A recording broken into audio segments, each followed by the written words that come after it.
నమస్కారం, city news కి స్వాగతం. ఈనాటి వార్తా విశేషాలు. ఇళ్ల స్థలాల కోసం దరఖాస్తు చేసుకున్న లబ్ధిదారుడి స్థితిగతులను జిల్లా కలెక్టర్ డాక్టర్ వినోద్ కుమార్ మంగళవారం క్షేత్రస్థాయిలో పరిశీలించారు. చినగంజ మండలం పరిధిలోని గొడసపూడి గ్రామాన్ని సందర్శించిన కలెక్టర్ ఇళ్ల స్థలాల కోసం దరఖాస్తు చేసిన వారి వివరాలను స్వయంగా పరిశీలించి లబ్ధిదారుడితో నేరుగా మాట్లాడి సమస్యలను తెలుసుకున్నారు. దరఖాస్తుల పరిశీలనలో జాప్యం జరుగుతుండటంపై ఆరా తీసి త్వరితగతిన ప్రక్రియను పూర్తి చేయాలని అధికారులకు ఆదేశించారు. ఈ కార్యక్రమంలో తహసీల్దార్, మండల స్థాయి అధికారులు, గ్రామ సచివాలయం సిబ్బంది తదితరులు పాల్గొన్నారు.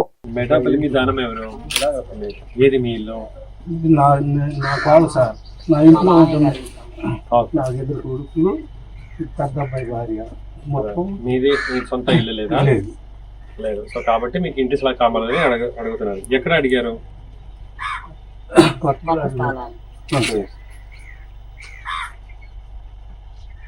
మీరు ఎట్లా అప్లై చేశారమ్మా ఇంటి స్థలం కావాలని? ఎవరికి అప్లై చేశారు? పంచాయతీ. ఎవరు వెళ్ళి చేశారు? మీరు వెళ్ళి చేశారు. ఇక వాళ్ళ కూడా ఇల్లు కావాలని స్థలం ఉంది. గవర్నమెంట్కి స్థలాలు ఖాళీ కావాలని చెప్తే మేము ప్రెసిడెంట్ గారిని సంప్రదించాం. గ్రామ ప్రెసిడెంట్ గారిని. సరే, అర్జీ పెట్టుకోండి, మీరు ఖాళీలో ఉన్నాయంటే కొత్త స్థలాలు కొన్ని ప్లాట్ ఖాళీలు ఉన్నాయి, వాటిలో మాకు ఇచ్చి ప్లాట్ ఇచ్చి. ఈ అప్లికేషన్ నెంబర్ ఎలా వస్తుంది? ఆన్లైన్ అప్లికేషన్ ఎక్కడ ఉంది? పెళ్లి అయినప్పుడు కట్నం లాగేమి ఇవ్వలేదా? తర్వాత మీరు ఆన్లైన్ చేశారు అలానా?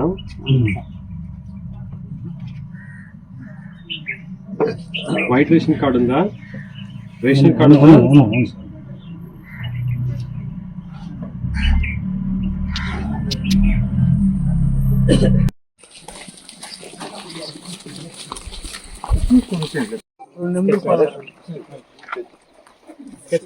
రెడీ ఉందా లేదా? సరే, ఓకే, చెప్పండి. ఇది మనం ఎన్ఆర్జీఎస్ కింద వేస్తున్నాము. అంటే ఇది ఇంకా అగ్రికల్చర్ లాంటిగానే ఉంటాయి. హౌస్ తర్వాత మళ్ళీ మనం కన్వర్ట్ చేస్తాము. ప్లాట్ వేసాము ఆల్రెడీ. అలా తీయాలి సార్. దీన్ని మనం అవుట్ సైడ్ పర్పస్ కోసం దీన్ని చేసాం. అంటే గ్రామ కంఠమా ఇది? ఇంకా గ్రామ కంఠం కాదు సార్. ఓకే, మరి ఏమనేది భూమి అసిస్ట్ సార్? అలా కుటుంబాలు అయినాయి కాబట్టి బడియుడు కలిగిన పిల్లలను బడిలో చేర్పిద్దామని రాష్ట్ర ఉత్తమ ఉపాధ్యాయ అవార్డు గ్రహీత వినకొల పోలీసరావు అన్నారు. మంగళవారం కర్లపాలెం మండలంలో ఉన్న తారక రామానగర్ ఎస్టీ కాలనీలో బడియుడు గల పిల్లలను వారి తల్లిదండ్రులను కలిసి స్థానిక ఉపాధ్యాయులు వచ్చే విద్యా సంవత్సరానికి క్యాంపెయిన్ నిర్వహించారు. ఈ సందర్భంగా పోలీసరావు మాట్లాడుతూ స్థానిక మోడల్ ప్రైమరీ స్కూల్లో విద్యా సౌకర్యాలు చక్కగా ఉన్నాయని, తమ పిల్లలను ప్రభుత్వ పాఠశాలలో చేర్పించి ప్రభుత్వ పాఠశాలను బలోపేతం చేద్దామని ఆయన అన్నారు.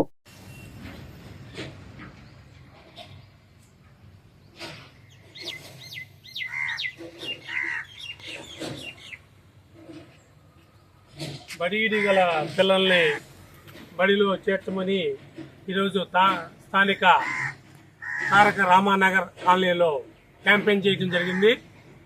మరి 5 సంవత్సరాలు నిండిన పిల్లలందరూ కూడా వచ్చే విద్యా సంవత్సరానికి ఈ పిల్లలందరూ కూడా స్థానిక ప్రభుత్వ పాఠశాలలో చేర్పించండి. ప్రభుత్వ పాఠశాలలో బలోపేతం చేయండి. ప్రభుత్వ పాఠశాలలో నాణ్యమైన విద్య మరియు నాణ్యమైన భోజనము ప్రభుత్వ నిబంధనలను అనుసరించి జరుగుతుంది. క్వాలిటీ కలిగిన ఉపాధ్యాయులు మీ పిల్లలకి విద్యను అందిస్తారు. అదిగాక మన కర్లపాలెంలో మనకి అందుబాటులో ప్రభుత్వం ఏర్పాటు చేసిన మోడల్ ప్రైమరీ స్కూల్ 5 స్టాఫ్ ఉంటారు, 5 క్లాసులకి. మరి చక్కని వసతులు ఉన్న ఈ పాఠశాలను మీరు సద్వినియోగం చేసుకోవాలని, మరి పిల్లలందరూ కూడా చక్కగా బడివీడి కలిగిన పిల్లల్ని వచ్చే విద్యా సంవత్సరానికి బడి స్థానిక పాఠశాలలో చేర్పించి మీ విద్యార్థులు, మీ పిల్లల యొక్క భవిష్యత్తుకి బంగారు బాటలు వేయాలని కోరుతున్నాం. Thank you. Good touch bad touch ఆ రెండింటికి తేడా తెలుసుకుని ఉండాలని బాపట్ల శక్తి టీం స్వప్న అన్నారు.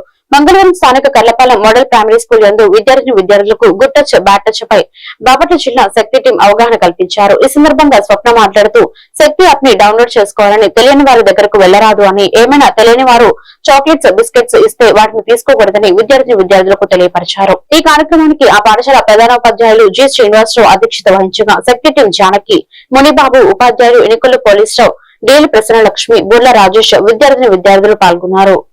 ఈ ఏరియా ఏంటో నాకు తెలియదు, ఎందుకంటే నేను కొత్త కాబట్టి.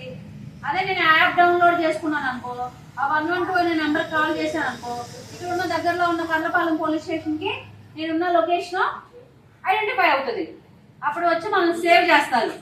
అందుకే ప్రతి ఒక్కరు అప్పుడు మనం తర్వాత పోలీస్ స్టేషన్కి వెళ్ళి కంప్లైంట్ ఇచ్చుకుంటే వాళ్ళు బ్యాంక్ వాళ్ళు రిప్రజెంటేషన్ పంపిస్తే మన డబ్బులు మనకి వచ్చేస్తాయి. ఓకేనా? అందరు గుడ్ టచ్ బ్యాడ్ టచ్ గుర్తు పెట్టుకోవాలి ఆడపిల్లలు. ఓకేనా? రేపు మగ పిల్లలు మీరు కూడా ఎవరిని చిన్న పిల్లలైనా ఎవరినైనా కానీ టచ్ అయిన ప్లేసెస్ లో ఆడపిల్లలు చిన్న పిల్లలు అయినా కానీ మనం కూడా టచ్ చేయకూడదు. చిన్న పిల్లల మీద కేసులు కడతారు, చిన్న పిల్లల జైల్స్ ఉంటాయి, పంపిస్తారు. ఓకేనా? ఇట్లా పట్టుకుంటే పుట్టచ్చు కదా, ఇట్లా గట్టిగా పట్టుకుని ఇట్లా ప్రెస్ చేస్తా, ఈ హ్యాండ్స్ ఇదంతా ఇట్లా ప్రెస్ చేస్తే అది బ్యాక్ టచ్ అవుతుంది. ఈ పార్ట్ లో టచ్ చేసినా, ఇక్కడ టచ్ చేసినా ఎంత తిరిగమ్మా నవ్వటం కాదు తల్లి, నిజంగా చెప్తున్నా. ఇక్కడ టచ్ చేసినా, ఇక్కడ మీ కాళ్ళు ఏవి పట్టుకున్నా సరే అదంతా బ్యాక్ టచ్. ఓన్లీ ఇక్కడ ఇట్లా వేలుతో ఇట్లా పట్టుకుని మన మీద ఇట్లా జస్ట్ చేయబెట్టి అది వరకే గుడ్ టచ్. ఓకేనా? మిగిలిన మీ బాడీ పార్ట్ లో ఎక్కడైనా సరే ఇట్లా టచ్ చేశారంటే అది ఎవరైనా సరే చూడు, టచ్ అయితే వేరు. ఇలా ఇలా పట్టుకున్నాము, స్కూల్లో టీచర్స్ ఇలా పట్టుకుంటారు, అవి బ్యాడ్ టచ్ గా కొంతమంది అబ్జెక్షన్ చెప్తా ఉన్నారు. ఇలా పట్టుకుంటారు, అవి బ్యాడ్ టచెస్ కాదు. ఇలా పట్టుకుంటే ఇలా ఏం బ్యాడ్ టచ్ కాదు. అంటే ప్రెస్సింగ్, మన బాడీని ఇలా ఇలా ప్రెస్ చేస్తా ఇట్లా నొక్కుతూ ఉంటారు అంటే అది బ్యాడ్ టచ్ గా పట్టుకోవాలి. ఇలా మామూలు పట్టుకున్నంత మాత్రాన బ్యాడ్ టచ్ అని అనుకోకూడదు. ఓకేనా? బ్యాడ్ టచ్ కూడా వేరియేషన్ ఉంటది. ఇలా పట్టుకున్నంత మాత్రాన బ్యాడ్ టచ్ కాదు. ఇలా ఇలా టచ్ చేసే ప్లేసెస్ ఇలా టచ్ చేస్తా ఉంటే అది బ్యాడ్ టచ్ గా ఐడెంటిఫై అవ్వాలి మనం. ఓకేనా? అర్థమైందా? గుడ్ టచ్ బ్యాడ్ టచ్ తేడా. ఇలా పట్టుకున్నంత మాత్రం బ్యాడ్ టచ్ పట్టేసుకున్నారు అని కూడా అనకూడదు. ఓకేనా? తేడా చెప్తున్నా. ఇలా పట్టుకుంటాం ఓకే.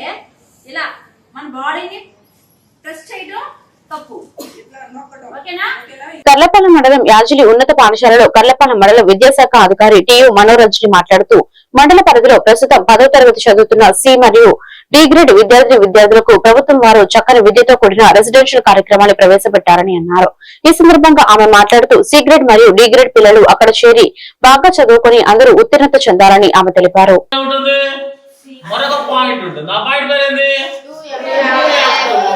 వస్తువుని ఆబ్జెక్ట్ ని ఎన్ని ప్లేసుల్లో పెట్టచ్చు? మర్చిపోయారా? ఒక అరడజన్ 6 ప్లేసుల్లో పెట్టచ్చు అని చెప్తారు. అంతేనా? ఇంకో మాట కూడా చెప్తారు, బియాండ్ చెప్పాలి, బియాండ్ బిట్వీన్. నమస్తే అండి. బాపట్ల జిల్లాలో ఉన్నటువంటి 26 మండలాల హై స్కూల్ 10వ తరగతి విద్యార్థులకు ఎవరైతే సి గ్రేడ్ డి గ్రేడ్ ఉన్నటువంటి పిల్లలు ఉన్నారో వారిని రెసిడెన్షియల్ ప్రోగ్రామ్ కిందకి మన డిఓ సార్ ఆడపిల్లల్ని యాజిలీలోను మగపిల్లల్ని బాపట్ల మండలంలోను ఒక సెంటర్ చూసి వారందరినీ అలాట్ చేయడం జరిగింది. మరి ఈ సి గ్రేడ్ డి గ్రేడ్ పిల్లలు కూడా చక్కగా డే అండ్ నైట్ చదువుతున్నారు. అలా చదివి వారు 10th క్లాస్ పరీక్షలు అటెంప్ట్ చేసి వారు బాగా రాసి మన జిల్లాకి ఉత్తీర్ణత శాతం తీసుకురావాలని చెప్పేసి వారి యొక్క ముఖ్య ఉద్దేశం. మేమందరం కూడా అలానే కృషి చేస్తున్నాము. దీనికి సంబంధించి డే అండ్ నైట్ కూడా డ్యూటీ వైజ్గా సిఆర్పీలు కానివ్వండి, టీచర్స్ కానివ్వండి, ఎంఈఓస్ కానివ్వండి, అంటే స్పెషల్గా ఇక్కడే చేస్తున్నాం కనుక కర్లపాలెం మండలం ఎంఈఓస్ మరి బాపట్ల జిల్లా ఎంఈఓస్ దీనికి చేతిని అందిస్తున్నారు. అంటే సిఆర్పీలు కూడా ఒకరిద్దరు చక్కగా భోజన ఏర్పాట్లు కూడా చేస్తున్నారండి. సో దీని మూలంగా పిల్లలు ఎవరైతే సి గ్రేడ్ డి గ్రేడ్ లో ఉన్నారో వారు తప్పకుండా ఈ పరీక్షని. విజయవాడలో మాజీ సైనికుల కోసం జరిగిన వెటరన్స్ డే వేడుకలలో మాజీ సైనికుల సంక్షేమం కోసం కట్టుబడతానని ఇచ్చిన మాటకు కట్టుబడుతూ ప్రతి జిల్లాలోని పోలీస్ హెడ్ క్వార్టర్స్ లో మాజీ సైనికుల కోసం ప్రత్యేకమైన హెల్ప్ డెస్క్ లు ఏర్పాటు చేసి మాజీ సైనికులకు మరియు వారి కుటుంబ సభ్యులకు తక్షణ సహాయ సహకారాలు అందించే విధంగా చర్యలు తీసుకోవాలని ఆంధ్రప్రదేశ్ రాష్ట్ర DGP director general of police వారికి లెటర్ రాయడం సంతోషదాయకమని మాజీ సైనికుల రాష్ట్ర అధ్యక్షులు తాండా సాంబశివరావు తెలియజేశారు. అందరికీ నమస్కారం అండి. నేను మీ తాండా సాంబశివరావు, ఆంధ్రప్రదేశ్ రాష్ట్ర మాజీ సైనిక సంక్షేమ సంఘం స్టేట్ ప్రెసిడెంట్ గా మాట్లాడుతున్నాను. ఈరోజు మీ ముందుకు రావడానికి ముఖ్యమైన ఉద్దేశం, కారణం కూడా, మొన్న విజయవాడలో మన ఆంధ్రప్రదేశ్ గౌరవ హోమ్ మినిస్టర్ అయినటువంటి శ్రీమతి వంగలపూడి అనిత గారి సమక్షంలో సైనిక్ వెల్ఫేర్ డిపార్ట్మెంట్ వారు ఏర్పాటు చేసినటువంటి వెటరన్స్ డే సెలబ్రేషన్స్ మరి మొట్టమొదటిసారి రాష్ట్ర స్థాయిలో జరగటం చాలా సంతోషం. మరి అలాంటి వేడుకకు మాజీ సైనికులను గౌరవించుకోవడం కోసం, మాజీ సైనికులను సన్మానించుకోవడం కోసం మరి హోమ్ మినిస్టర్ గారు శ్రీమతి వంగలపూడి అనిత గారు తమ యొక్క అమూల్యమైన సమయం కేటాయించి రావటం చాలా సంతోషం. వారు మరి వచ్చినప్పుడు ఈ ఆంధ్రప్రదేశ్ రాష్ట్ర చరిత్రలో మొట్టమొదటిసారి ఎన్నికల ద్వారా ఏర్పడినటువంటి మన ఆంధ్రప్రదేశ్ రాష్ట్ర మాజీ సైనిక సంక్షేమ సంఘం మరి ద్వారా మేము మరి మన సభ్యులు కూడా అక్కడ శ్రీమతి వంగలపూడి అనిత మేడం గారికి మరి మాజీ సైనికుల సమస్యల మీద, ముఖ్యంగా రాష్ట్రంలో ఎదుర్కొంటున్నటువంటి సమస్యల మీద వారికి వినియోగించుకోవడం జరిగింది. వాటిలో ముఖ్యమైనటువంటివి మరి ఆంధ్రప్రదేశ్ తెలంగాణ ఏర్పడిన తర్వాత head quarter sub area, Andhra sub area ఏర్పాటు కాకపోవడం బాధాకరం అని చెప్పి తెలంగాణ ఆంధ్ర సబ్ ఏరియాగా ఉన్నటువంటి హెడ్ క్వార్టర్ని విడదీసి ఆంధ్రాకి సపరేట్గా ఆంధ్ర సబ్ ఏరియా ఏర్పాటు చేసే విధంగా చర్యలు తీసుకోవాలని చెప్పి కోరటం జరిగింది. మరి అదేవిధంగా కొంతమంది విజయనగరంలో ఉన్నటువంటి మన ఏపీఆర్ఎంఎస్ఎస్ సభ్యులు కోరిక మేరకు మరి అక్కడ క్యాంటీన్ ఫెసిలిటీస్ కావాలని చెప్పి కోరటం జరిగింది. అదేవిధంగా మాజీ సైనికుల మీద జరుగుతున్నటువంటి మరి దాడుల్ని తక్షణమే చర్యలు తీసుకునే విధంగా కూడా మరి కోరటం జరిగింది, చర్యలు తీసుకోవాలని చెప్పి.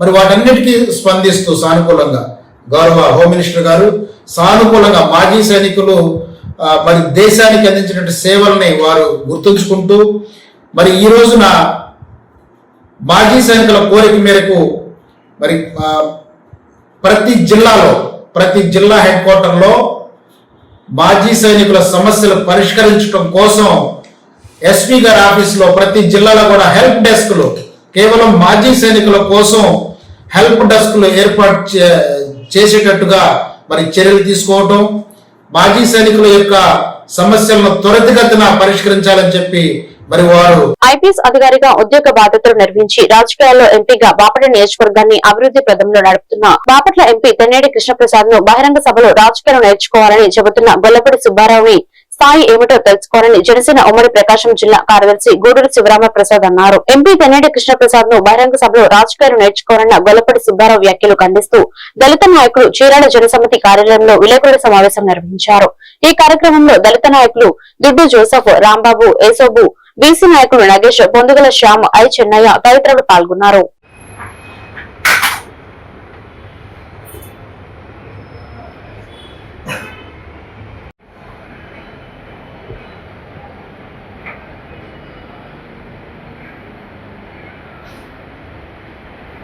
ఈరోజు గొల్లపూడి సుబ్బారావు మాట్లాడిన వాక్యాన్ని మేము ఖండిస్తున్నాం. ఏ రూపానంటే ఆ రోజు టీడీపీ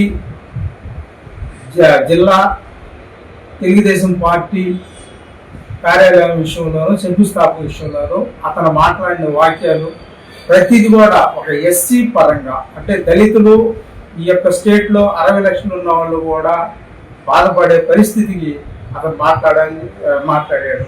ఎందుకంటే ఒకటి, రాజకీయం నేర్చుకోవాల్సింది నువ్వు ఫస్ట్. ఒక సభలో ఏం మాట్లాడాలో ఒక ఎంపీ గారిని అనేది నువ్వు జ్ఞానంగా తెలుసుకో ఫస్ట్. ఎందుకంటే చంద్రబాబు నాయుడు గారు అతను రాజకీయం అనేది లేకపోతే ఎంపీ సీటు ఎలా ఇస్తాడు? First point. రెండోది, అత్యున్న ఉన్న పార్లమెంట్లో ప్యానల్ స్పీకర్గా ఎలా ఇస్తారు? మరి అంత జ్ఞానంగా ఉన్న వ్యక్తి ఉండబట్టే కదా. అందరికీ నమస్కారం అండి. నిన్న రోజున బాపట్ల జిల్లా తెలుగుదేశం పార్టీ జిల్లా కార్యాలయాన్ని మరి బాపట్లలో శంకుస్థాపన చేసే కార్యక్రమంలో మరి అక్కడ ఒక తెలుగుదేశం పార్టీ సమావేశం ఏర్పాటు చేస్తే ఆ సమావేశంలో మరి సంతనూతలపాడు సంబంధించిన గొల్లపల్లి బాబురావు గారు, సుబ్బారావు గారు మన బాపట్ల పార్లమెంట్ సభ్యులు తెన్నేటి కృష్ణప్రసాద్ గారి గురించి మరి అనకూడని మాట ఒకటి అన్నారు. కృష్ణప్రసాద్ గారికి రాజకీయాలు తెలియవు, అది నేర్చుకోవాలి అని మరి ఆ సమావేశంలోనే మాట్లాడారు. మరి అనుకోకుండా పదాలు వచ్చినాయా, లేతే పక్షంలో అనర్గళంగా మాట్లాడగలిగే దమ్మున్న నాయకుడు ఆయన ఒక ఐపీఎస్ ఆఫీసర్ అయినటువంటి ఆయన పైన దుర్మార్గమైనటువంటి కులహంకారంతో మాట్లాడటం ఈ సుబ్బారావు గారికి తగదు. ఇలాంటి వాటిని మేము ఎస్సీ విభాగం నుంచి తీవ్రంగా ఖండిస్తున్నాము. రెండవసారి ఎలాంటి మాటలు మాట్లాడేటప్పుడు ఆచితూచి మాట్లాడమని ఆయనకి హితవు పలుకుతున్నాము. సభ్యతా సంస్కారాలు నేర్చుకుని అలాంటి ఐపీఎస్ ఆఫీసర్ని ఇలా అంగన్వాడీ కార్యకర్తలు ఆయాలకు జీతాలు పెంచాలని డిమాండ్ చేస్తూ మంగళవారం బాపట్ల సిడిపిఓ ప్రాజెక్టు కార్యాలయం వద్ద జిల్లా సిఐటియు జిల్లా అంగన్వాడీ కార్యకర్తలు ఆయాల అసోసియేషన్ ఆధ్వర్యంలో ధర్నా నిర్వహించారు. బాపట్ల జిల్లా అంగన్వాడీ కార్యకర్తలు ఆయాలకు ప్రభుత్వం గత ఎన్నికల్లో జీతాలు పెంచుతామని హామీలు ఇచ్చారని జిల్లా అంగన్వాడీ కార్యకర్తలు ఆయాల సంఘాల ప్రధాన కార్యదర్శి తరికల రేఖ తెలిపారు. రాష్ట్రంలో కూటమి ప్రభుత్వం అధికారంలోకి వచ్చి 20 నెలలు గడుస్తున్నా ఇప్పటి వరకు అంగన్వాడీ కార్యకర్తలకు ఆయాలకు జీతాలు పెంచలేదని ఆవేదన వ్యక్తం చేశారు. గత ప్రభుత్వం కంటే ఈ ప్రభుత్వంలో అంగన్వాడీ కార్యకర్తలకు సేవలను రెట్టింపు చేశారని ఆమె గుర్తు చేశారు.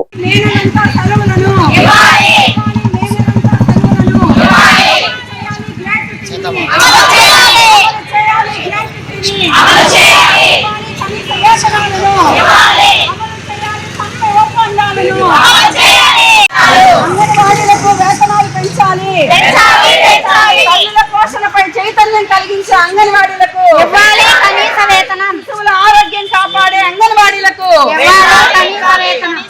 కనీస వేతనం ముద్దు, కనీస వేతనం ముద్దు అంగన్వాడీలకు మేరకు 23 ఈ నెల 23వ తారీఖు నుంచి 27వ తారీఖు వరకు మేము రాష్ట్రమంతా కూడా రిలే దీక్షలు చేపట్టాం. దానిలో భాగంగానే ఈరోజు బాపట్ల జిల్లాలో కూడా రిలే దీక్షలు ప్రారంభమయ్యాయి. మరి ప్రభుత్వాన్ని మేము ఒకటి అడుగుతున్నాం. గత కాలంలో 42 రోజులు అంగన్వాడీలు పోరాటం చేశాము. పోరాటం చేసిన సందర్భంలో ప్రభుత్వం మాకు ఒప్పందాలు ఇచ్చింది. మీ వేతనాలు జూన్ నెల నుండి పెంచుతామని చెప్పారు. మరి ప్రభుత్వం చేసినటువంటి ఒప్పందం చేసి మినిట్స్ కాపీ కూడా ఇచ్చారు. అది జరిగి ఇప్పటికి 2 ఏళ్ళు దాటిపోయింది. కానీ ప్రభుత్వం గత కాలంలో ఉన్నప్పుడు మరి పాదయాత్రలు చేస్తూ మా దగ్గరికి వచ్చారు మేము సమ్మె చేసే సమయంలో. అప్పుడు మాతో చెప్పింది ఏంటంటే, అమ్మా మీరు ఎలక్షన్ దగ్గరకు వస్తూ ఉంది, అద్దెక్కిన తర్వాత చెప్పిన మాటలు మర్చిపోతే అంగన్వాడీలండి ఆడపిల్లలు ఎందుకు వాళ్ళ చేత ఎన్ని సేవలు అందించుకుంటున్నారు. ఈరోజు పోషణ స్థాయిని పెంచడానికి తల్లులకి పిల్లలకి చైతన్యం కలిగిస్తూ గ్రామంలో విశేషమైన సేవలు అందిస్తున్నాం. ఆరోగ్య సేవలు ఏంటి, ప్రీ స్కూల్ విద్య ఏమిటి, ఈరోజు రకరకాలైనటువంటి సేవలు. మరి అన్ని సేవలు అందిస్తున్నటువంటి అంగన్వాడీలకు వేతనాలు పెంచాలి అనేటువంటి ఆలోచన లేదా అని అడుగుతున్నాం మేము. మరి అదేమంటే రాష్ట్రం అప్పుల్లో ఉంది, మీరు ఆలోచించండి, ఆగాలి అని అంటున్నారు. మరి ఈరోజు ఏళ్ల తరబడండి, ఈరోజు ఐసిడిఎస్ వ్యవస్థ స్టార్ట్ అయ్యి 50 ఏళ్ళు పైన 50 సంవత్సరాల నుండి అంగన్వాడీలు ఎన్నో సేవలు అందిస్తుంటే రోజు రోజుకు ఒక సేవ పెరిగిపోతా ఉంది. ఈ రోజు ఉన్న సేవ రేపు ఇంకొకటి పెరుగుతుంది. ఆ విధంగా ఎన్ని సేవకు ఒక 100 రూపాయల చొప్పున కౌంట్ చేసినా మాకు వేతనం 30,000 ఇవ్వాలి. అలాంటి సేవలు అందిస్తున్నటువంటి అంగన్వాడీలకు ఈరోజు వేతనాలు పెంచట్లేదు. మరి రాష్ట్రంలో ఉన్న మహిళలంతా కూడా అంగన్వాడీలు, వాళ్ళ పురుషులు లేరండి. మరి మహిళలకు నేను చైతన్యం చేస్తాను, వాళ్ళని ఈరోజు అడుక్కునే వాళ్ళగా కాకుండా వాళ్ళ పేరు మీద వాళ్ళు నిలబడే స్థాయికి నేను లేపుతానని ప్రభుత్వాలు చెప్తా ఉన్నాయి. మరి ఈ రోజు మేము 11,000తో మా కుటుంబాలు మేము పోషించుకోగలమా అని అడుగుతున్నాం. మాకు ఇచ్చేది 11,500. 11,500 ఎన్ని పెరిగిపోయాయండి.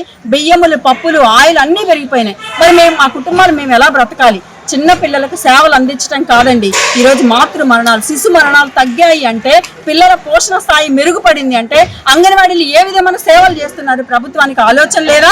మరి ఈరోజు రిపోర్ట్స్ ఎలా వస్తున్నాయి? గత కాలంలో తల్లులు చనిపోయేవాళ్ళు కాన్పు సమయంలో, ఈరోజు పిల్లలు చనిపోయేవాళ్ళు పుట్టిన పిల్లలకు సరైన పోషణ లేక. అలాంటి పోషణ అందించే అంగన్వాడీల పరిస్థితి ప్రభుత్వం గాలికి వదిలేసింది. అందుకే మేము అడుగుతున్నాం, అంగన్వాడీలకు కనీస వేతనాలు అమలు చేయండి. సుప్రీంకోర్టు ఇచ్చిన తీర్పు ప్రకారం గ్రాట్యుటీ ఇవ్వండి. ఎర్రకాలంలో ఈతకు దిగి ఇద్దరు యువకులు గల్లంతైన సంఘటన సోమవారం సాయంత్రం చోటు చేసుకుంది. పట్టణంలోని రక్షణమూర్తి నగర్ శివారులో సమ్మర్ స్టోరేజ్ ట్యాంక్ పక్కన గల ఎర్రకాలంలో ఇద్దరు యువకులు ఈతకు దిగి గల్లంతయ్యారు. తోటి యువకుడు ఇచ్చిన సమాచారం మేరకు rural police station SI Srinivasarao సంఘటనా స్థలానికి చేరుకుని గల్లంతైన యువకులను వివరాలను సేకరించారు. రూరల్ ఎస్ఐ శ్రీనివాసరావు తెలిపిన వివరాల మేరకు కనకాద్రి నగర్ కు చెందిన వేటగిరి చంద్రు, పోతన కట్టవారి పాలెంకు చెందిన పీట వంశీ వృత్తిరీత్యా హైదరాబాద్ లోని ఏసీ మెకానిక్ మరియు యువకుడు కనకాద్రి నగర్ కు చెందిన లీలా వంశీకృష్ణ ముగ్గురు స్నేహితులు కలిసి సోమవారం సాయంత్రం కారులో ఈత కొట్టేందుకు వెళ్లారు. వంశీకి ఈతరాని కారణంగా గట్టు మీద నిల్చొని ఉన్నారని, కారులో దిగిన ఇద్దరు యువకులు గల్లంతారని ఎస్ఐ తెలిపారు.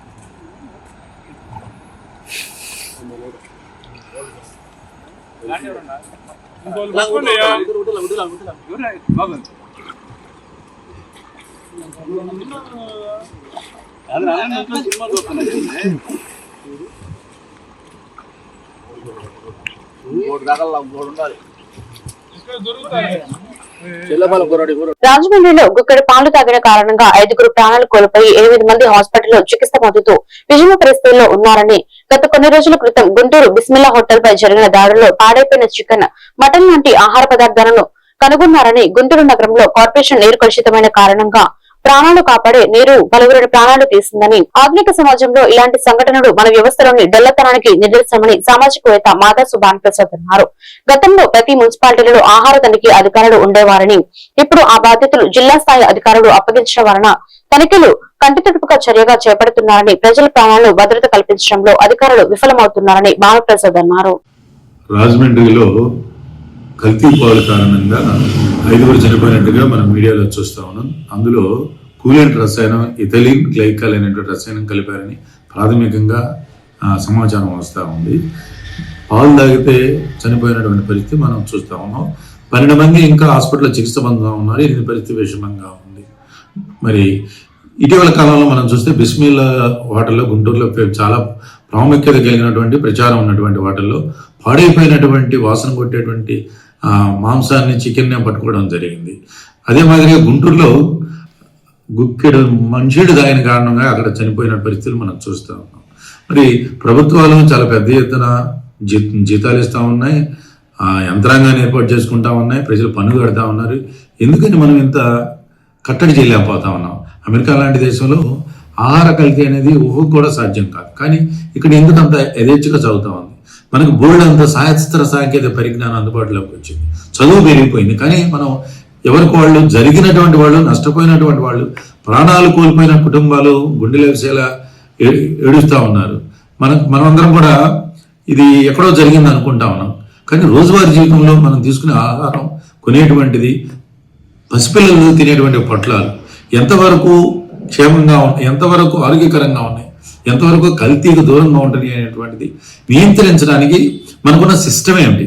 ఎవరికి, ఉదాహరణకి చిలకలూరుపేటలో కల్తీ జరుగుతుంటే ఎవరికి కంప్లైంట్ చేయాలి, ఎవరి నెంబర్ కంప్లైంట్ చేయాలి అనేటువంటిది 2026లో మనం అందుబాటులో పెట్టుకోకుండా ఊరికే అక్కడెక్కడో జరిగిందని చెప్పుకోవడం వల్ల ఉపయోగం లేదు. ఇదే క్రమంలో అసలు ఏ అంశాల మీద మనం ఎక్కువగా స్పందిస్తా ఉన్నాం? భారతదేశంలో ఈ కల్తీ ఎంత తీవ్రంగా ఉంటే దాని మీద ఎంతమంది మాట్లాడుకుంటా ఉన్నారు? ఐపీఎల్ సీజన్ వస్తే క్రికెట్ గురించి ఎంతమంది మాట్లాడుతూ ఉన్నారు? బిగ్ బాస్ గురించి, బిగ్ బాస్ లో కంటెస్ట్ గురించి ఎంతమంది రోడ్లు ఎక్కుతా ఉన్నారు? సినిమాలో కాలక్షేపం కోసం చూసే సినిమాల కోసం, వాళ్ళ పుట్టినరోజుల కోసం, వాళ్ళ ఇళ్లలో పిల్లలు పుడితేనో వాళ్ళు పెళ్లి చేసుకుంటే వాటి గురించి ఎంత పెద్ద ఎత్తున సమయం కేటాయిస్తున్నాం అనేటువంటి ఆలోచన చేయాలి. ఇది మన కుటుంబాల దాకా రాకముందే మనం కూడా స్పందించాలి. పసిపిల్లలు తాగే గుక్కెడు పాలు వల్ల ప్రాణాలు కోల్పోతా ఉంటే ఏమిటి మన పరిపాలనకి, మనం వేసిన ఓటుకి, మనం కట్టే పన్నుకి అర్థం ఏమిటి? కాబట్టి ప్రతి నియోజకవర్గంలో, ప్రతి మున్సిపాలిటీలో నిరంతరాయంగా దీన్ని చెకింగ్ చేయాలి. ఏదో టార్గెట్స్ ఉన్నప్పుడు పలానా హోటల్లో లేకపోతే ఇంకొక దాని మీద మేము ఏదో పట్టుకున్నాం అంటున్నారు. నిరంతరం దొరుకుతున్నాయి కదా, ఎక్కడ దొరకపోతే ఆ అంశం దొరుకుతున్నప్పుడు నిరంతరం పర్యవేక్షణ చేయాలి. ప్రజల ప్రాణాలు కనీసం కాపాడగలిగినటువంటి ప్రయత్నాలు ప్రభుత్వాలు చేయాలి. నేషనల్ మజ్దూర్ యూనియన్ అసోసియేషన్ రాష్ట్ర కమిటీ పిలుపు మేరకు మంగళవారం రాష్ట్ర వ్యాప్తంగా నేషనల్ మజ్దూర్ యూనియన్ అసోసియేషన్ ఎర్ర బ్యాడ్జీలు ధరించి రాష్ట్ర వ్యాప్తంగా 12 డిపోలను ప్రైవేట్ విద్యుత్ బస్సుల ఏర్పాటుకు అప్పగించడాన్ని నిరసన తెలిపారు. అందులో భాగంగా స్థానిక డిపో గ్యారేజ్ గేట్ వద్ద ధర్నా కార్యక్రమాన్ని నిర్వహించారు. ఈ ధర్నా కార్యక్రమానికి depot committee chairman R Srinivasarao అధ్యక్షత వహించారు. ధర్నాను ఉద్దేశించి డిపో అధ్యక్షులు బూదల సౌభాగ్యరాజు మాట్లాడుతూ 12 డిపోలను ఖాళీ చేయించి పినాకిల్ అనే ప్రైవేట్ సంస్థకు విద్యుత్ బస్సులు నిలుపుదల చేయటను అప్పగించడాన్ని వ్యతిరేకించారు. విద్యుత్ బస్సులను ఆర్టీసీ కొనుగోలు చేయాలని, విద్యుత్ బస్సులను ఆర్టీసీ సిబ్బందిచే నిర్వహింపజేసి ఆర్టీసీ సంస్థ ద్వారా నడపాలని డిమాండ్ చేశారు.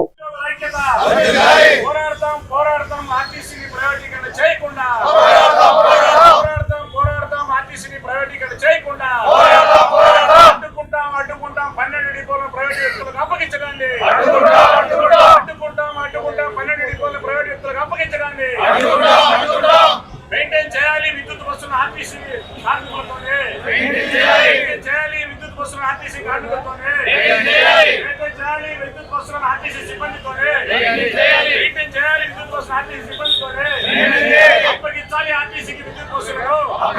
విద్యుత్ బస్సుల కొనుగోలు పేరుతో డిపోలు ఎత్తివేత విధానాన్ని ఖండించండి. విద్యుత్ బస్సుల కొనుగోలు పేరుతో డిపోలు ఎత్తివేత విధానాన్ని ఖండించండి. జిందాబాద్ నేషనల్ మజ్దూర్ యూనిటీ అసోసియేషన్, జిందాబాద్ నేషనల్ మజ్దూర్ యూనిటీ అసోసియేషన్, జిందాబాద్ నేషనల్ మజ్దూర్ యూనిటీ అసోసియేషన్. జోహార్ పి రామారావు గారు, జోహార్ పి రామారావు గారు.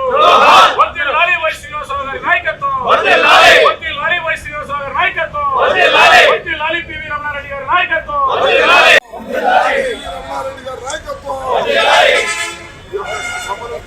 మా డిపో అధ్యక్షులు బిఎస్ రాజు గారిని మాట్లాడవలసిందిగా.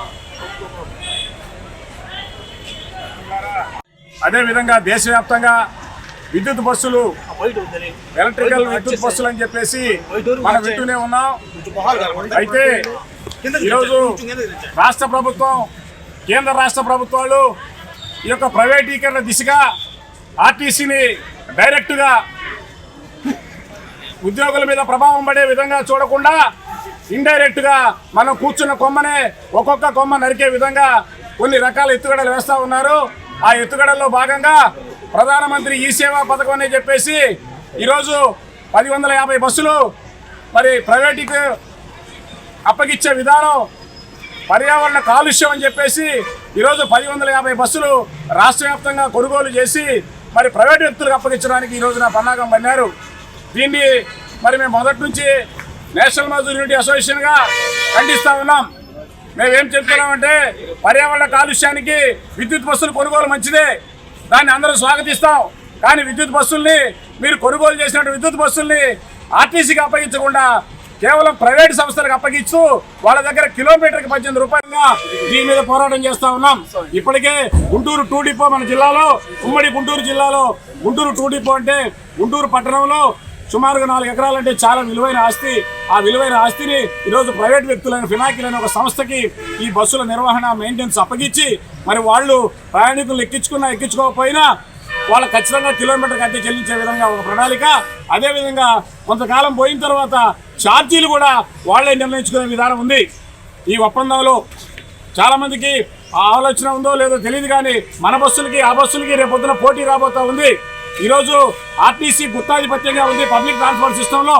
ఆర్టీసీ మాత్రమే మరి ప్రయాణికులను తోలిద్ది, ఆర్టీసీ మాత్రమే మరి కాంట్రాక్ట్ స్టేజ్ క్యారియర్గా ఉంది.